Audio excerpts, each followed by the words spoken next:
તો હું ઇબ્રાહિમ કાકાને વાત કહું કે વાત કરવા માટે આવો. બિસ્મિલ્લાહિર્રહમાનિર્રહીમ.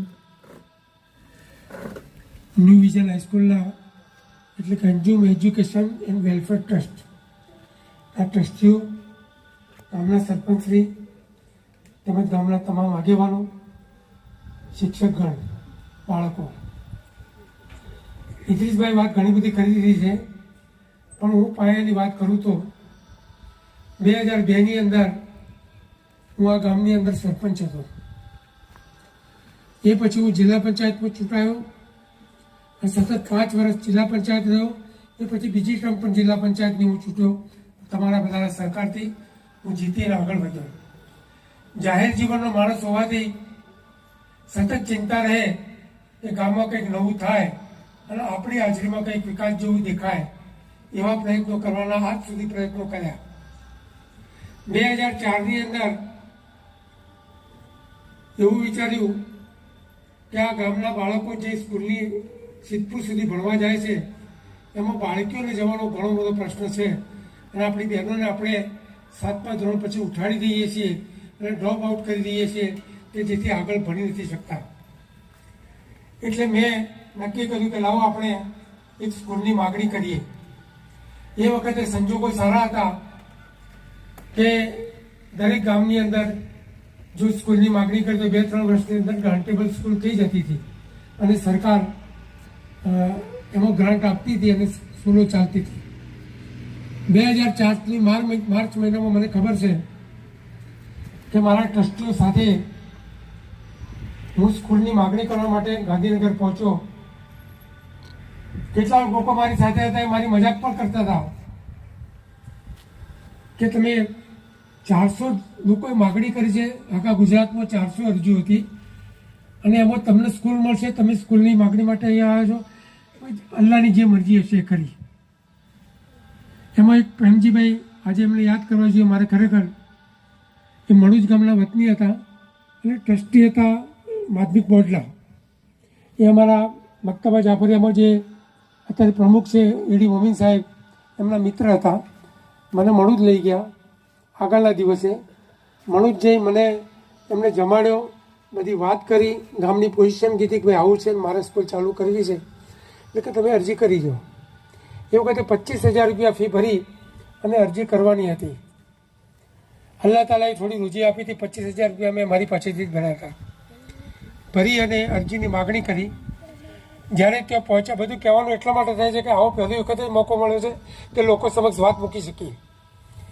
તો પહોંચ્યા, 400 સ્કૂલની માગણી અને બીજો જ નંબર આપણો લાગ્યો. આપણે બોલાવ્યો કે ભાઈ અંજુમ એજ્યુકેશન એન્ડ વેલફેર ટ્રસ્ટવાળા આવો, એટલે 2 જ વ્યક્તિને અંદર બોલાવતા હતા, હું અને હૈદરભાઈ.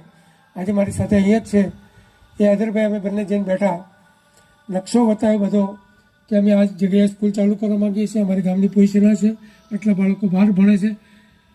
આમ જોઈને કાગળ નાખી દીધું સાઈડમાં અધિકારીએ કે તમે 3 ઓરડાની અંદર મરહુમ ઇસ્માઇલભાઈ લાલને આજે યાદ કરવા પડે અને એમને ખરેખર શ્રદ્ધાંજલિ આપણે આપવી પડે કે એમને એમના સ્કૂલ નહોતી મળી પણ એમને મકાન અમને ભાડે આપી દીધું હતું.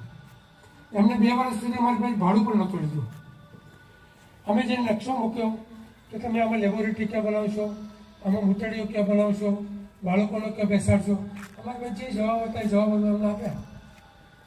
એટલે એમને અમારી સ્કૂલની નામંજૂરીનો કાગળ સાઈડમાં મૂકી અને સ્કૂલને નામંજૂર કરી દીધી. એટલે હતાશ હૃદય બહાર નીકળ્યા. પણ બહાર નીકળતા હતા, સીડી ઉતરતા હતા, એ વખતે પ્રેમજીભાઈ સામે મળ્યા. તો શું થયું? ભાઈ અમારા નામની બૂમ પડી હતી, અમે તો અંદર જઈને બધી રજૂઆત કરી પણ અમને તો રિફ્યુઝ કરીને અમારી અરજી સાઈડમાં મૂકી દીધી છે. તો કે તમે કેમ ગયા? એટલે નામ બોલ્યા, અરજી અમારી બૂમ પડી, જવું તો પડે ને, એટલે અમે ગયા. તો સારું તમે બેસો, હું રસ્તો કરું છું. એ વ્યક્તિ આજે જીવિત નથી, કોરોનામાં જતા રહ્યા.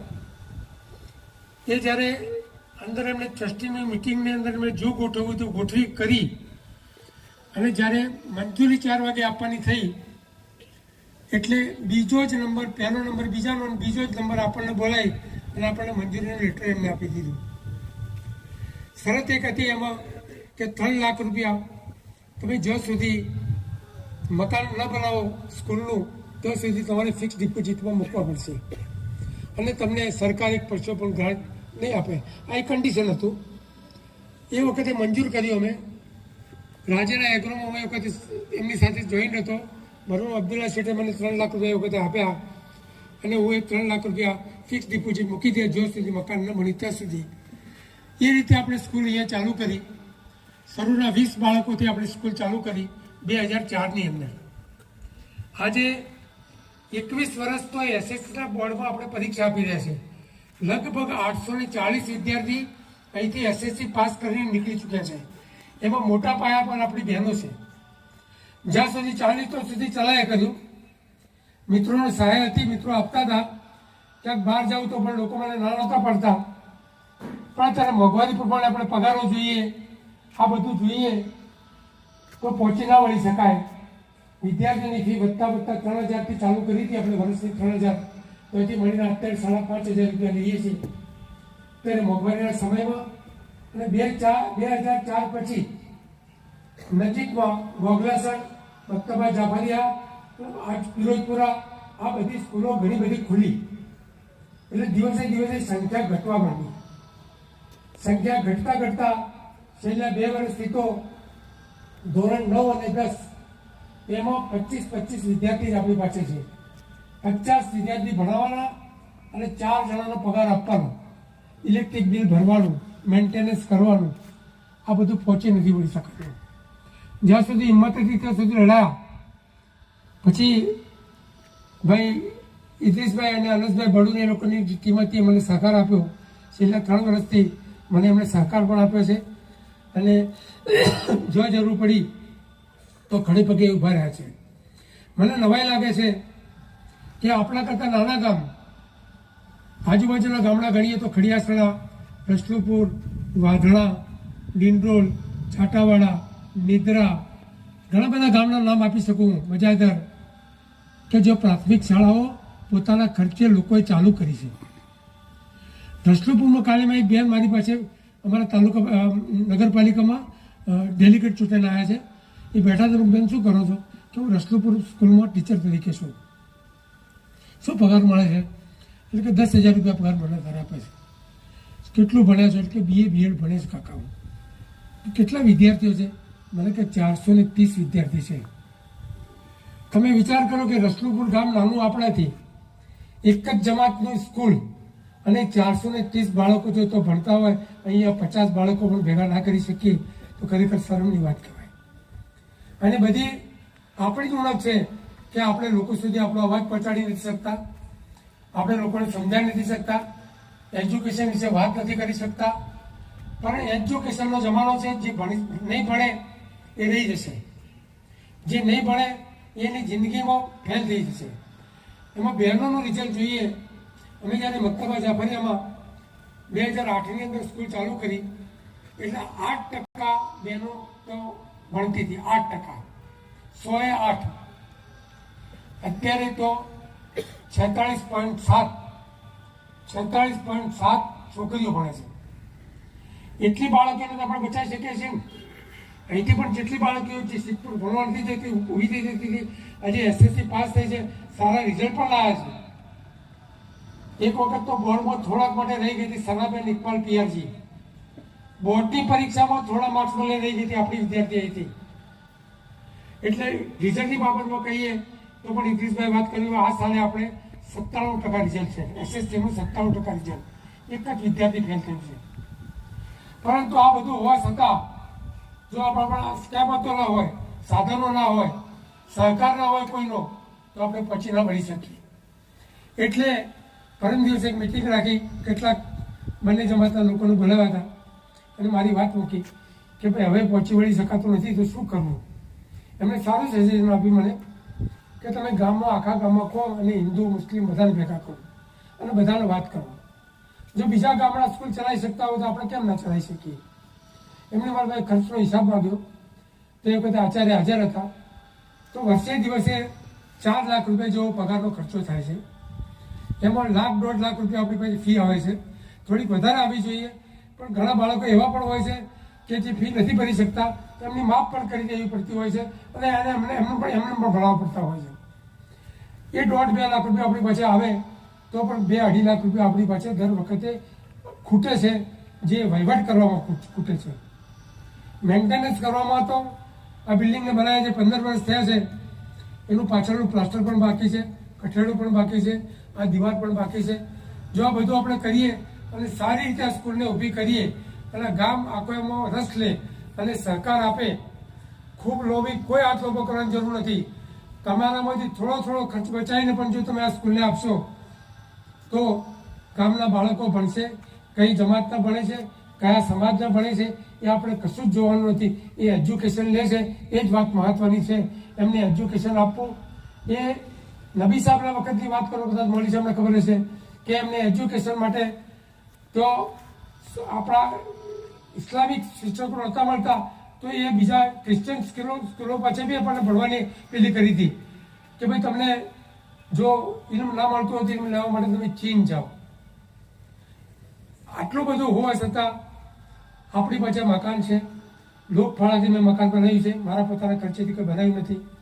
જમીન જ્યારે જોઈતી હતી, જમીનને એક બહુ વાત ખુલ્લી કરું આજે, તો આ જમીન જ્યારે મળી નહોતી અને આપણે સ્કૂલ ચાલુ કરી દીધી, સ્કૂલનું મકાન બનાવી દીધું.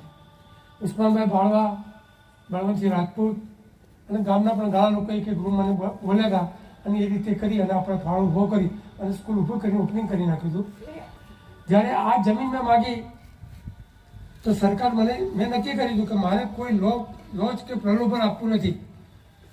મને ટપાલમાં લખું, ટપાલમાં જો મળે તો જમીન લેવી છે, પછી પૈસા પણ કોઈ મત જ નથી. પૈસા તો કોઈને આપી શકવો હોય તો લોચ જ આપી શકવો નહોતો. એક દિવસે કલેક્ટરનો ફોન આવ્યો, કાગળ આવ્યો કે ભાઈ તમે કઈ સ્કૂલની માગણી કરી છે, કઈ જમીનની માગણી કરી છે. મને બળવંતસિંહ રાજપૂતે ફોન કર્યો કે ભાટ સાહેબ કલેક્ટર જમીન જોવા માટે આવે છે, તમે તૈયાર થઈ જાઓ. ગુટકો આવે છે કે પાટણથી નીકળે છે, શેદરામાં આવે છે, તો તમે તમારી ગોકુળ મિલમાં રોકી રાખજો, હું તો આવું છું.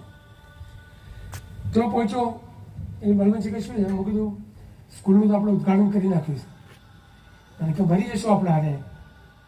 મરી જઈએ તો હું મારા છોકરા તો નથી ભણાવતો, હું ગામના છોકરા ભણાવું છું. એ કહેશે તાળું મારી દો તો બીજા દિવસે તાળું મારવાની મારી તૈયારી છે. પણ હું એમને ચોખ્ખી વાત કરીશ કે એક પણ વિદ્યાર્થી મારા પોતાનો છોકરો કોઈ જ ભણતો નથી, ગામના ગરીબ વિદ્યાર્થીઓને ભણાવું છું, રજૂઆત હું કરીશ. એ સારું આવે એટલે તમે વાત કરો. ભાટ સાહેબ આવ્યા, વાત કરી હતી, સાહેબ મેં જમીનમાં તો મકાન બનાવી નાખ્યું છે અને બળવંતસિંહ રાજપૂતના હાથે અને મઢવાડિયા સાહેબ આપણા વિરોધ પક્ષના નેતા હતા કોંગ્રેસના, એમના હાથે આપણે ઉદ્ઘાટન કરાવ્યું હતું. એમને ઉદ્ઘાટન આવીને કરી દીધું છે અને આજે તો 8, 9 ને 10 3 ક્લાસ તો ચાલુ છે. મને કે ચાલુ છે, કીધું હા ચાલુ છે, બિલકુલ મકાન બની ગયું છે ને બધું જ ચાલુ છે. તો કે હવે શું કરું? તમે જે કોઈ કરવાનું છે, તમે કોઈ તાળું મારી દો તો કાલે તાળું મારી દેવાનું છે. તમે પરમિશન આવવાની તૈયારી બતાવતા હો તો મારે પરમિશન લેવાનું છે.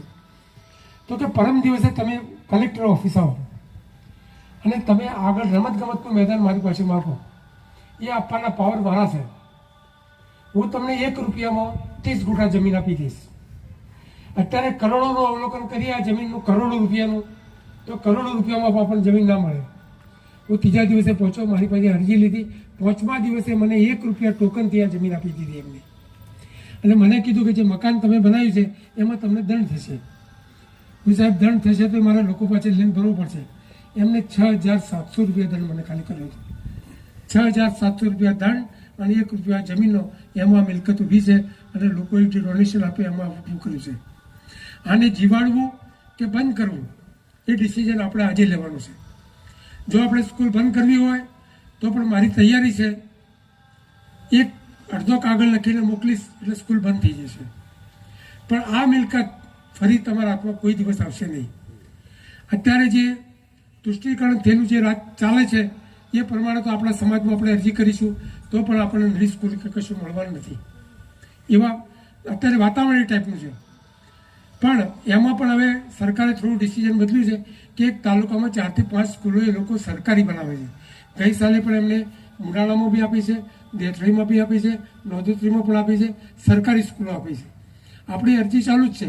કદાચ આપણો નંબર લાગી જાય 2-4 વર્ષની અંદર તો આપણે આ મિલકતની સરકારને હસ્તક કરી અને સરકાર આપણને પગાર, મેન્ટેનન્સ બધું જ આપશે. અને આપણા બાળકોને ભણીશું. પણ જ્યાં સુધી મંજૂરી ન મળે ત્યાં સુધી આપણે નભાવવાનું છે. દરેકને મારી વિનંતી છે કે ફૂલ નહીં તો ફૂલની પોકળી 2 રીતે ડોનેશન લેવા માટે નીકળ્યો છું. ગામ નહીં આપણે તો બહાર જઈશ, પણ મારે બહાર ન જવું પડે એટલું મારા ગામ પ્રત્યે મને અભિમાન છે કે એક તો એવું ફંડ આપો કે જે પગાર અને આપણો જે વહીવટી ખર્ચ છે એ દર વર્ષે નીકળી જાય. 4 લાખ રૂપિયા જેવો ખર્ચો છે એ 4 લાખ રૂપિયા દર વર્ષે નીકળી જાય. એટલે જે વ્યક્તિ જે પણ આપે, પહેલાં મેં કીધું કે ફૂલ નહીં તો ફૂલની પોકળી લેવાની છે. તમે કોઈ દર વર્ષે હું આટલા તમને આપીશ, એ મને આના માટે ખર્ચાયો. અને 5 લાખ રૂપિયા મેન્ટેનન્સ હોય તો આપણે આ બોર્ડર પણ બનાવી શકીએ, પાછળ પ્લાસ્ટર બી બનાવી શકીએ અને આપણા મકાનને આપણે કરી શકીએ. બીજું આપણો ટ્રસ્ટ જે છે, આપણું જે મેમોરેન્ડમ છે એ આપણે આમાં દરેક પ્રવૃત્તિ કરી શકીએ છીએ. દવાખાનું પણ ચલાવી શકીએ છીએ, આપણે આમાં મદ્રેસો પણ ચલાવી શકીએ છીએ, આમાં સ્કૂલ પણ ચલાવી શકીએ છીએ, ધાર્મિક શિક્ષણ આપી શકીએ છીએ, બીજા સામાજિક અને શૈક્ષણિક દરેક પ્રવૃત્તિ આમાં કરી શકીએ છીએ. એવું આપણું બાયલો જ છે. એટલે એમાં ઘણી બધી જગ્યા છે. દરેક હિંમત કરો, અલ્લાહ તાલા દરેકને હિંમત આપે અને તમે સહકાર આપો તો કદાચ ફરીથી જીવતાના આપણે કરીએ.